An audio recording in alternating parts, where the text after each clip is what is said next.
रायगड, महाराष्ट्रासह देश विदेशातील ताज्या बातम्या पाहण्यासाठी मॅक्स इंडिया लाईव्ह चॅनलला सबस्क्राइब करा आणि बेल आयकॉन दाबायला विसरू नका। त्या संदर्भात थोड्या वेळात पूर्ण माहिती आपल्याला आम्ही देऊ।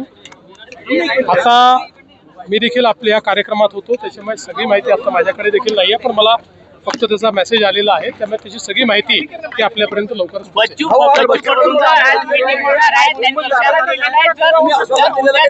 माफीची तारीख दिली नाही तर रेल रोको आंदोलन होईल नागपूरमध्ये। असं आहे की आमची चर्चा आहे संध्याकाळी 7 वाजता मी आणि दोन्ही उपमुख्यमंत्री आणि आमचे मंत्री हे आम्ही सगळे त्या ठिकाणी त्यांच्या शिष्टमंडळासोबत चर्चा करणार आहोत आणि चर्चेतनं मार्ग निघत असतात। मी त्यांनाही सांगितलेलं आहे की कोणीच आडमुठी भूमिका घेऊ नये, आपल्याला सगळ्यांना शेतकऱ्यांचं हित बघायचं आहे। आम्ही शेतकऱ्यांच्या हिताच्या बाजूनीच आहोत, त्यामुळे त्यातनं जो काही चांगल्यातला चांगला मार्ग काढतील तो काढण्याचा प्रयत्न हा या बैठकीत आम्ही करू। सर, एमसीआयच्या निवडणुकीत आपण शरद पवारांसोबत युती केली आहे।